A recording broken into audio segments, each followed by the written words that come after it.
네, 감사합니다. 찬양은 들어도 참 좋은 것 같아요. 제가 오늘 오후에 준비한 말씀이 있었는데 그것을 반으로 딱 쪼개고 또 쪼갠 것을 또 반으로 딱 쪼개고, 그래서 여러분들 걱정하시지 않으셔도 돼요. 짧게 말씀을 나누겠습니다. 근데 또 오후에 또 오신 분도 있고 그래서 말씀을 나눠야 될 것 같습니다. 우리가 지금 누가복음 17장을 지금 공부하고 있는데, 여러분들이 제가 설교하는 그 내용이 누가복음 17장에서 지난주서부터 나왔다는 것을 아실 겁니다. 17장을 계속 잠깐 살펴보겠습니다. 여러분, 남을 실족하게 하는 일, 여러분들 지난 한 주간만이라도 생각해 보시면 남의 이렇게 마음을 좀이라도 이렇게 상처를 주거나 어렵게 한 그런 게 혹시 없었습니까? 아니면 남한테 그런 것을 이렇게 당한 적이 없습니까? 상대방은 전혀 그런 생각을 하지 않는데 내가 상처를 받거나 내가 서운해하거나, 그거는 뭐 친구일 수도 있고 직장에서 있을 수 있고 이웃하고도 갈 수도 있고 부부 사이도 있을 수 있고 지체될 수도 있고, 그런 경우 없었습니까?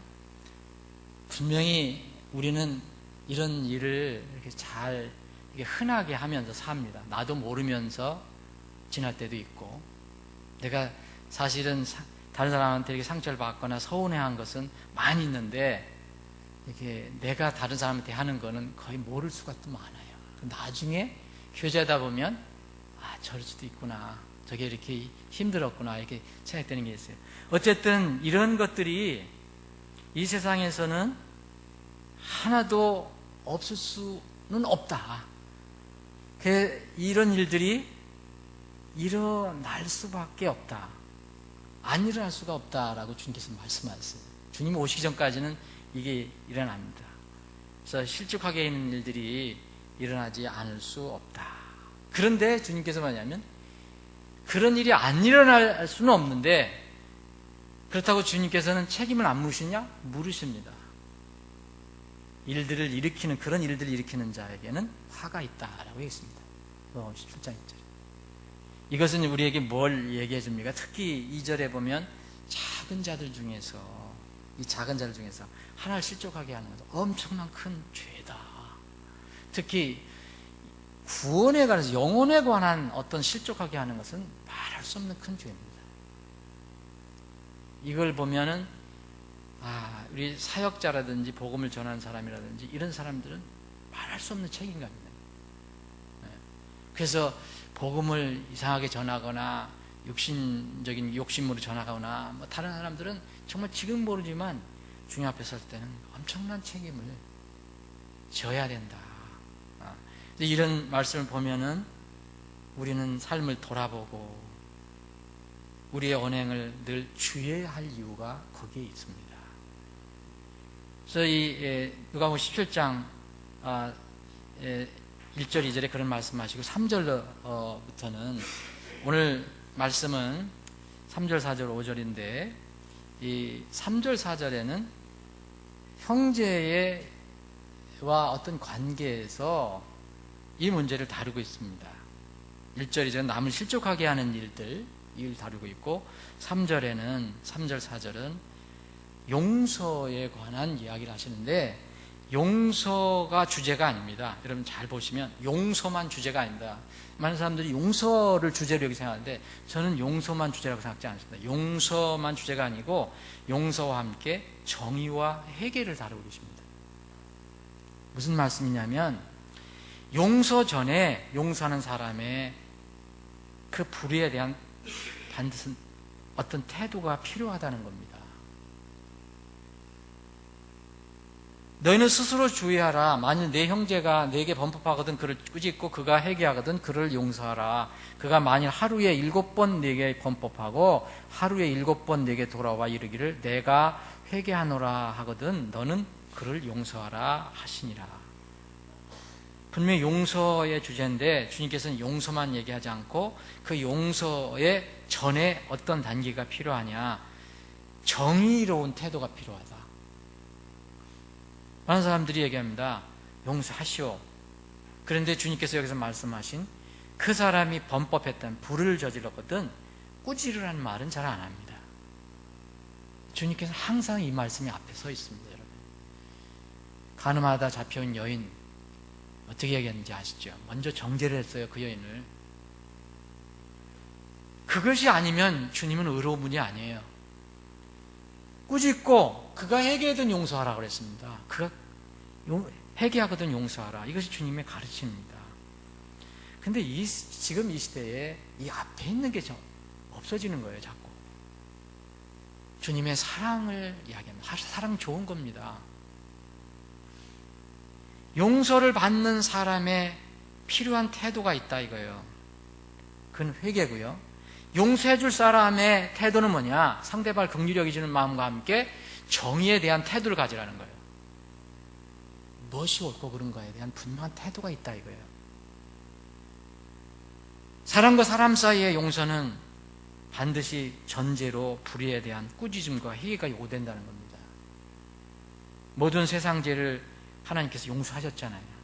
근데 왜 회개하지 않는 사람들은 하나님 용서를 받지 못합니까?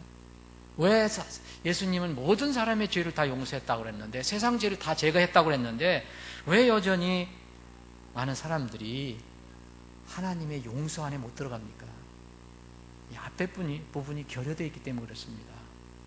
이 시대에 우리가 복음을 전할 때 생각하면 참 그게 문제입니다. 하나님은 사랑이시다라는 얘기, 그 좋은 얘기인데, 하나님이 사랑이시다라는 얘기가 듣는 사람으로 하여금 하나님은 공의가 없고 정의가 없고 이것도 저거나 다 사랑으로 받아들이신다고 생각하게 하면 그거는 복음이 아닙니다. 그게 참 어려운 얘기입니다. 상처를 받은 사람, 피해를 당한 사람의 바람직한 태도가 뭐냐? 전제가 충족되었다면 끝까지 용서라는 거예요. 전제가 충족되었다면 끝까지 용서하라. 우리는 흔히 7번 용서하는 걸로 최고의 수준이라고 생각하죠. 여기에 이제 누가복음 17장에 외에 마태복음에 나온 걸 보면, 마태복음에는 그 베드로가 그럼 7번까지 용서하리까? 자기 최고 수준을 얘기한 거죠. 사람의 최고 수준. 그래서 그때 예수님께서 7번까지만 아니라 70번씩 7번까지도 하라. 이거는 전제가 충족되었다면 제한이 없이 용서하라는 겁니다. 이게 하나님의 사랑입니다. 이게 우리를 어렵죠. 참 어려운 얘기 아닙니까? 그런데 이것을 누구한테 얘기하고 있습니까? 제자들, 사도들에게 얘기하는 거죠. 사도들. 그러면서 이 사도들이 이 말씀을 들었을 때 정말 어려웠어요. 이 말씀을 이해는 되는데 실천하기가 어려웠던 거죠. 그래서 5절에 보면 사도들이 주께 이르되 우리의 믿음을 증대시켜 주옵소서 그랬어요. 우리의 믿음을 증가시켜 달라고 얘기합니다. 여기 5절이 굉장히 중요한 말씀이라고 저는 생각해요. 용서는 우리 그리스도인들에게는 선택이 아니라 의무입니다. 용서는 종에게는 사실은 권리가 없고 의무만 있는 것입니다. 우리가 종이라고 얘기한다면. 근데 우리는 주님의 형제면서 친구면서 또 종이에요. 종의 위치가 있다면 우리는 가질 것이 아무것도 없죠. 그냥 시키는 대로 하는 것이 우리의 할 일입니다. 이미 하나님의 종이라면 이미 엄청난 권리를 하나님의 종이라는 신분 안에 가지고 있는 겁니다. 요점은 용서하는 위치에 서려면 이미 용서를 받은 경험이 있어야 이게 가능하다는 거죠. 우리가 여러분 용서받은 경험이 있잖아요. 누구로부터? 하나님으로부터. 그게 70번씩 7번씩 70번, 이거 490번 아니면 49,000번이라도 당할 수가 없죠. 예수님께서 여러분들의 죄를 위해서 뭐든 용서를 해주신 거, 그럼 비교할 수가 없습니다. 그래서 용서를 받은 사람은 남을 용서할 수 있는 능력을 가지고 있는 거죠. 그러니까 안 하는 것은 본인이 아니고. 그래서 에베소 4장에 보면 서로 용서하기를 하나님께서 그리스도로 인하여 너희를 용서하신 것 같이 하라 그랬어요. 근데 여기에 5절이 왜 중요하냐? 여러분, 저는 이 사도들이 굉장히 솔직했다고 생각해요. 여러분들이 어떻게 해석하는지 모르지만 저는 이 사도들이 무척 솔직했다. 참 좋은 그런 태도였다. 여기서 여러분들이 만약 예수님께서 여러분들이 와서 지금 이런 실족하게 하는 이야기 하시면서 이 용서하라, 정말 무한정으로 용서하라고 했을 때, 그 얘기를 들었을 때 만약 예수님이 오셔서 그렇게 얘기했다면 여러분들 지금 반응이 어떻겠습니까? 저는 솔직히 사도들이 얘기한 그 반응밖에 안 나올 겁니다. 예, 저는 용서해 주겠습니다. 아니, 주님께서 말씀하신 490번 아니라 4,900번도 용서하겠습니다. 그렇게 저는 못할까? 왜냐하면 저도 욕심이 있기 때문에. 정말 어려울 때는 정말 용서라는 마음이 잘 안 나오죠. 그래서 사도들도 우리의 믿음을 증대시켜 달라고 얘기했습니다. 여러분, 이 말씀의 의미를 잘 이해를 우리가 해야 될 것 같습니다. 우리 자신의 감정으로는 주님의 가르침을 따르기 너무 어려우니까 도와달라는 완곡한 표현입니다. 하루에 7번씩, 여기는 보면요, 하루에 7번씩 상처를 준 사람이 또 하루에 7번씩 회개한다면 용서라는 말씀을 정말 제자들은, 사도들은 정말 따르기 어렵습니다. 여러분, 아침에 나를 공격하고 나를 욕한 사람이